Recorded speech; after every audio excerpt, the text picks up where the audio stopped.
क्या वजह है कि अमेरिका दुनिया का सबसे बड़ा ऑयल प्रोड्यूसर होने के बावजूद अपने तेल को इस्तेमाल नहीं कर सकता? ये ठीक वैसा ही है कि एक शख्स अपनी जमीन पर गंदम उगाता है, लेकिन अपने इस्तेमाल के लिए उसको दूसरों के सामने हाथ फैलाने पड़ते हैं। हम जिस दुनिया में रहते हैं वहाँ जो कुछ नजर आता है, हकीकत अक्सर इसके बरक्स होती है। इसी तरह हर साल चाइना से लाखों कंटेनर्स अमेरिका तो जाते हैं, लेकिन उन्हें वहाँ कचरे में क्यों फेंक दिया जाता है? और इस सब के बीच ईरान बोइंग 777 को क्यों और कैसे स्मगल करता है? मस्ट टेल स्टोरीज की वीडियोस में एक बार फिर से स्वागत है। क्या आपको मालूम है कि हर वक्त समंदर में 3 लाख के करीब शिप्स होती हैं? इनमें oil tankers, LPG, LNG carriers, tug boats और पैसेंजर शिप्स के साथ साथ वो शिप्स भी हैं जिनकी मदद से दुनिया की इकोनॉमी का पहिया चलता है। कंटेनर शिप्स ग्लोबल ट्रेड का 90% हिस्सा समुद्री रास्तों पर मुश्तमिल है। एस्टिमेट्स के मुताबिक हर गुजरते मिनट 6 से 8 हजार कंटेनर शिप्स समंदर में ट्रैवल कर रही हैं। ऑटोमेटिक आइडेंटिफिकेशन सिस्टम की मदद से आजकल इन्हें रियल टाइम ट्रैक भी किया जा सकता है। अगर आप मेरिन ट्रैफिक या वेसल फाइंडर जैसी वेबसाइट्स पर जाएं, तो आपको पूरा समंदर छोटी छोटी लाइट से भरा नजर आएगा। हर लाइट एक दमकती जहाज है जिस पर लाखों डॉलर्स का सामान लदा हुआ है। इन कंटेनर शिप्स में से ज्यादातर वेसल्स वो हैं जो चाइना से निकलती हैं और यूरोप से लेकर अमेरिका तक जाती हैं। हैरानी की बात यह है कि हर वेसल में एवरेज 5000 कंटेनर्स होते हैं, तो इस हिसाब से 4 करोड़ कंटेनर्स हर वक्त समंदर में ट्रैवल कर रही हैं। हमारे कपड़ों से लेकर मोबाइल फोन्स तक सब कुछ कभी इन्हीं कंटेनर्स में ट्रैवल करके हम तक पहुंचा है। देखने में तो सब कुछ नॉर्मल लगता है, एक तरफ से सामान आया और दूसरी तरफ से खाली कंटेनर वापस चला गया, पर हकीकत इससे कहीं ज्यादा हैरानकुन और परेशान करने वाली है। हमारी दुनिया की ट्रेड का बैलेंस बिल्कुल बिगड़ा हुआ है। चाइना दुनिया को इतना माल बेचता है कि उसके पास से भरे हुए कंटेनर्स का सैलाब निकलता है। सिर्फ 2023 की बात की जाए तो चाइना का ट्रेड सरप्लस 823 बिलियन से भी ज्यादा था। यानी इसी साल चाइना ने 3380 बिलियन डॉलर्स का सामान एक्सपोर्ट किया और 2557 बिलियन डॉलर्स के गुड्स इंपोर्ट किए, तभी पीछे बचे 823 बिलियन। मसला तब शुरू होता है जब चाइना से निकले हुए कंटेनर्स अमेरिका या यूरोप तक पहुंचते हैं। जहां चाइना का सरप्लस 823 बिलियन है, वहीं पूरे यूरोप का मिलाकर सिर्फ 41 बिलियन, मतलब चाइना से 95% कम।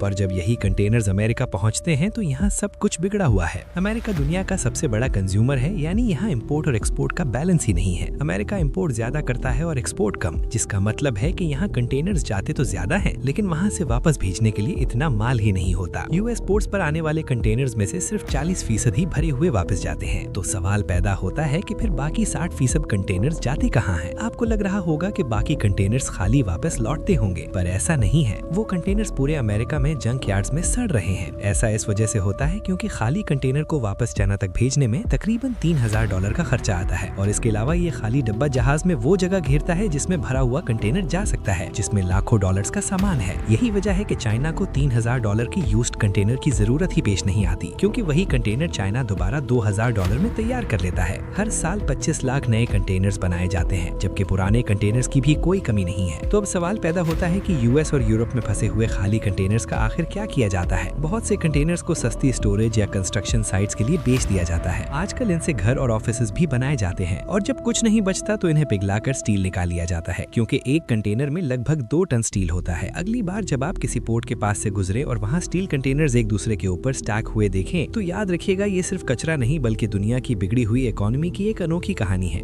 अब आते हैं उस सवाल की तरफ जो बड़े बड़े अक्लमंदों को चकरा देता है कि अमेरिका दुनिया का सबसे बड़ा ऑयल प्रोड्यूसर तो है, लेकिन फिर भी वो अपने तेल को इस्तेमाल क्यों नहीं कर सकता? दुनिया के नक्शे पर देखा जाए तो अमेरिका इस वक्त ऑयल प्रोडक्शन में नंबर 1 है। सऊदी और रशिया भी उससे पीछे हैं। मगर हैरत की बात यह है कि इतना तेल निकालने के बावजूद अमेरिका दुनिया का दूसरा बड़ा ऑयल इंपोर्टर भी है। यानी वो अपना तेल बेच देता है और अपने इस्तेमाल के लिए दूसरों से खरीदता है। इसके पीछे 3 बड़े राज छुपे हैं। सबसे पहला रीजन है तेल की केमिस्ट्री का फर्क। हर तेल एक जैसा नहीं होता। अमेरिका की जमीन से जो तेल निकलता है उसे लाइट क्रूड ऑयल कहते हैं। ये हल्का तेल होता है जिसकी विस्कोसिटी कम होती है। मगर मसला ये है कि अमेरिका की पुरानी रिफाइनरीज हैवी क्रूड ऑयल को साफ करने के लिए बनी है। ये रिफाइनरीज उस वक्त बनाई गई थी जब अमेरिका मेक्सिको और वेनेजुएला से गाढ़ा तेल मंगवाता था। अब अगर वो अपना हल्का तेल साफ करना चाहें तो उन्हें पूरी टेक्नोलॉजी बदलनी पड़ेगी, जिस पर $200 बिलियन से भी ज्यादा का खर्चा आएगा। इतना पैसा खर्च करने के बजाय वो अपना हल्का तेल दुनिया को महंगा बेच देते हैं और बाहर से हैवी क्रूड ऑयल सस्ते दामों खरीद लेते हैं। पर सिर्फ तेल की केमिस्ट्री ही अमेरिका को ऐसा करने पर मजबूर नहीं करती। दूसरी वजह है लॉजिस्टिक्स का बहरान। अमेरिका में तेल निकलता कहीं और है जबकि रिफाइनरीज बहुत दूर हैं। मिसाल के तौर पर टेक्सास में तेल का पूरा समंदर है, लेकिन वहाँ से न्यूयॉर्क या ईस्ट कोस्ट तक तेल पहुँचाने के लिए पाइपलाइंस ही नहीं है। कैलिफोर्निया की तो ये हालत है कि वो एक ऑयल आइलैंड बन चुका है, जहाँ पाइपलाइंस ना होने की वजह से वो 70% तेल बाहर के मुल्कों से मंगवाने पर मजबूर है। वैसे तो ये दोनों वजूहात ही बहुत थी, लेकिन ताबूत में आखिरी कील द जोन्स एक्ट ने गाड़ा हुआ है। वर्ल्ड वॉर 1 में अमेरिकन सोल्जर्स और सामान को समंदर पार ले जाने के लिए बड़ा मसला पेश आया। अमेरिका के पास अपने इतने जहाज ही नहीं थे जो उनके सोल्जर्स को समंदर पार लेकर जाएं। तभी उन्होंने दूसरे मुल्कों के जहाजों और सेलर्स की मदद तो ली, लेकिन यहाँ एक नया खतरा पैदा हो गया कि अगर कभी अमेरिका की दोस्त मुल्कों से ही लड़ाई हो गई तो उनके पास ट्रेन्ड सेलर्स और शिप्स ही नहीं होंगी अपने सोल्जर्स को मूव करने के लिए। इस मसले का एक ही हल था कि अमेरिका की अपनी मर्चेंट मरीन शिप्स हों जो नॉर्मली कार्गो ट्रांसपोर्ट करें, लेकिन जरूरत पड़ने पर उन्हें वॉर मोड में कन्वर्ट किया जा सके। इसके चलते सेनेटर वॉस्ले जोन्स ने एक बिल पेश किया जिसके मुताबिक अमेरिका के एक पोर्ट से दूसरे पोर्ट तक सामान भेजने के लिए जरूरी है कि जहाज भी अमेरिकन हो और उसका क्रू भी अमेरिकन हो। अब क्योंकि अमेरिका में बहरी जहाज बनाना चाइना के मुकाबले में 3 गुना महंगा पड़ता है और वहाँ सेलर्स की सैलरीज भी ज्यादा होती हैं, ये कानून उल्टा उनके गले पड़ गया। टेक्सास से न्यूयॉर्क तक तेल पहुँचाने के लिए अमेरिका के पास गिनती के चंद जहाज बचे हैं और उनका किराया भी इतना ज्यादा है कि एक बैरल तेल पर $5 बढ़ जाते हैं। तभी अमेरिकन रिफाइनरीज को लगता है कि अगर वो अपना ही तेल छोड़कर बाहर के मुल्कों से तेल मंगवाएंगे तो उन्हें फिर भी सस्ता पड़ेगा। एक ऐसा कानून जो अमेरिका को बचाने के लिए बनाया गया था वही आहिस्ता आहिस्ता अमेरिका को अंदर से खा रहा है। ये है वो अजीब वजूहात जिसकी वजह से अमेरिका दुनिया का सबसे बड़ा ऑयल प्रोड्यूसर होने के बावजूद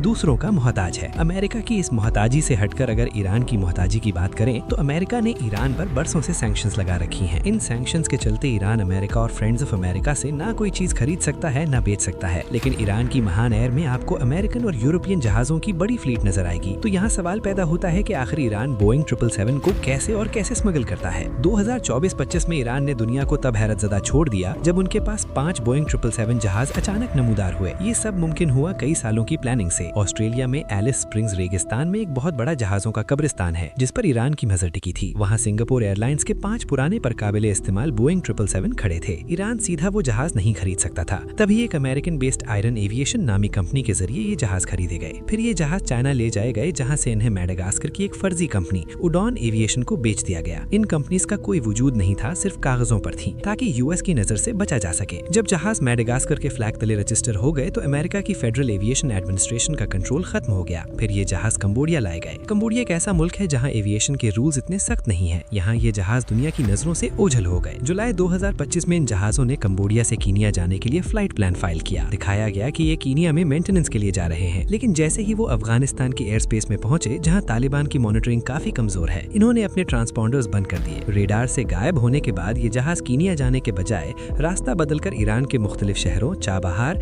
जाहेदान और मशहद में लैंड कर गए। जब तक दुनिया को समझ आती ये 5 बोइंग 777 ईरान की महान एयर की फ्लीट का हिस्सा बन चुके थे। अमेरिका अब कुछ कर भी नहीं सकता क्योंकि बेचने और खरीदने वाली सारी अमेरिकन कंपनीज फर्जी नामों पर रजिस्टर्ड थी। आज महान एयर के पास 50 से 60 एक्टिव फ्लीट मौजूद है, जिसमें ज्यादातर एयरबस हैं, जबकि 7 अमेरिकन कंपनी बोइंग के भी जहाज हैं। ये जहाज दूसरी कंट्रीज में लैंड भी करते हैं और उनकी एयर स्पेस भी इस्तेमाल करते हैं, पर अमेरिका कुछ नहीं कर सकता क्योंकि शिकागो कन्वेंशन लॉ के मुताबिक जब तक कोई मुल्क किसी दूसरे के साथ जंग की हालत में ना हो, वो सिविलियन जहाजों को अपनी एयर स्पेस इस्तेमाल करने से रोक नहीं सकता और ना ही लैंड करने से रोक सकता है। पर सैंक्शंस की वजह से महान एयर की फ्लाइट्स को काफी मुल्क रिफ्यूलिंग की इजाजत नहीं देते। अगर यूरोप या फ्रेंड्स ऑफ अमेरिका ने ईरानियन एयरलाइन को एयर स्पेस इस्तेमाल करने से रोका तो ईरान भी उनके जहाजों के लिए अपनी एयर स्पेस बंद कर सकता है, और अगर ऐसा हो गया तो मिडिल ईस्ट से यूरोप जाने वाली फ्लाइट्स को ठीक ठाक नुकसान उठाना पड़ेगा। उम्मीद है मस्ट टेल स्टोरीज की ये वीडियो भी आप लोग भरपूर लाइक और शेयर करेंगे। आप लोगों के प्यार भरे कमेंट्स का बेहद शुक्रिया। मिलते हैं अगली शानदार वीडियो में।